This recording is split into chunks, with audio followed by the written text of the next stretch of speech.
Welcome to The Explainer. If you own a home in Tennessee, you already know it's probably your single most valuable asset, right? But what happens when life throws a curveball or you just need to add a family member to the deed? Well, today we're taking complex Tennessee property law and breaking it down into clear, totally actionable steps. So let's dive right into this really compelling question. Whether you're actively managing your property today or you're doing some long-term estate planning to protect your loved ones down the road, handling property correctly in Tennessee is absolutely crucial. Adding someone to a house deed isn't just about checking a quick box on some government form. No, it fundamentally alters your legal and financial future. It changes who controls the asset, who gets it when you pass away, and even what debts might suddenly attach to your property. Here is our game plan for today. We're going to cover deeds and legal considerations, the step-by-step process, filing your Tennessee deed, potential risks, real-world cases, and finally, resources and takeaways. All right, Section 1, Deeds and Legal Considerations. Okay, before we even touch a pen to paperwork, we have to understand that not all ownership is created equal. The massive difference between these two ownership types catches people off guard all the time. You see, Tennessee actually defaults to what's called tenancy in common for unmarried people. What does that mean for you? Well, it means if you pass away, your share doesn't just automatically slide over to your co-owner. Nope, it goes straight to probate court to be divided among your heirs. And as you might know, probate can be super slow, very public, and honestly pretty expensive. If your goal is to bypass the courts entirely, you've got to use the magic words joint tenancy with right of survivorship. It's literally just a few extra words on a document, but they make a world of difference. But what if you're married? Well, you get access to absolutely the best option available, tenancy by the entirety. This is exclusive to married couples in Tennessee, and it basically creates an impenetrable shield around your property.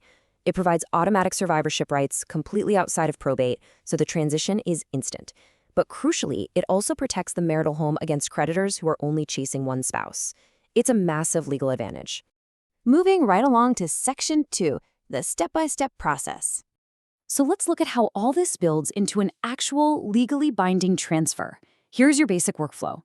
Gather your info, prepare the deed, complete the details in the oath, and finally notarize it. Now, step 2 is where people often stumble. You've got to select the right deed for your specific situation. A quitclaim deed is super common for family transfers because it's easy, but just know it offers zero guarantees about the title's history.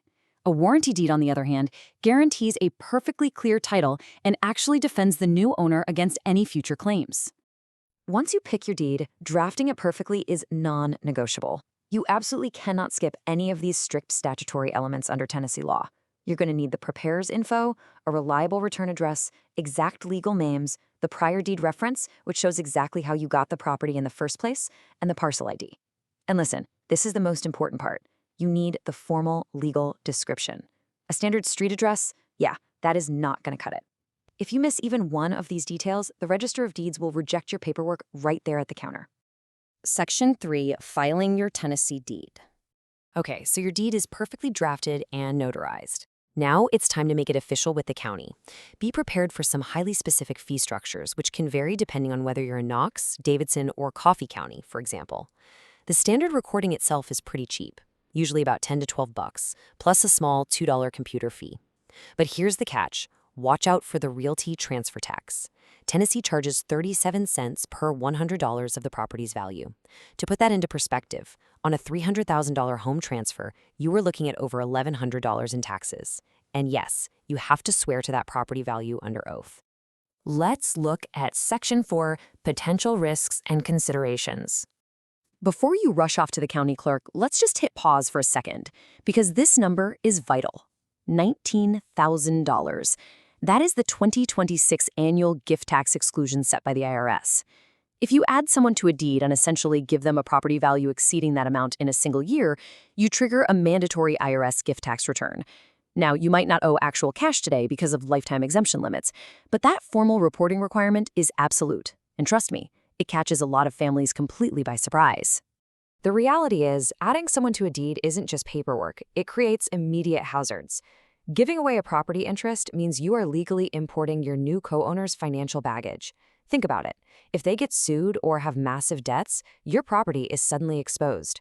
Or if you have a mortgage, transferring a share could trigger what's called a due on sale clause, meaning the bank can legally demand the entire loan be paid in full immediately. And on a purely practical level, you completely lose total control. You can never sell or refinance that house without their signature from that day forward. All right, Section 5, Real-World Case Examples. To really see how these rules play out for everyday families, let's look at a scenario we'll call the DIY disaster.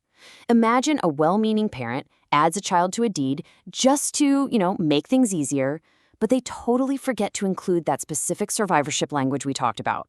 Because Tennessee's default rule is tenancy in common, when that parent passes away, their half of the home doesn't go to the child.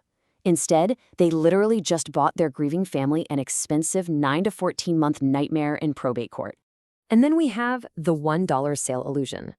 People constantly think they can outsmart the system by, quote-unquote, selling a $500,000 house to a family member for a single dollar.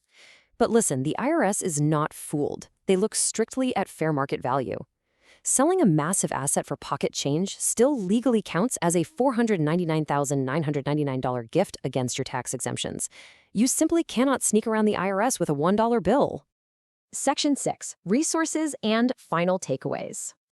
We have covered a massive amount of ground today, so here is exactly how you can safely take your next steps. First, you need to firmly choose the right ownership type for your specific goals. Second, ensure your deed strictly meets all formatting requirements so it isn't immediately rejected. And finally, coordinate with a real estate attorney and a tax professional. While you technically can just print a form and do this all yourself, looping in a pro ensures your family's biggest asset isn't accidentally destroyed by a tiny legal technicality. And on that note, I do need to share a quick disclaimer.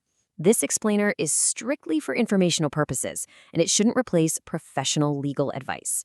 Every single family situation is incredibly unique. What works perfectly to protect one family might be a total financial disaster for another. So getting customized professional advice before you alter a deed is absolutely paramount. So that brings us to our final question for you. What questions do you have about Tennessee property deeds? Has this explainer changed how you view your own estate planning and property management?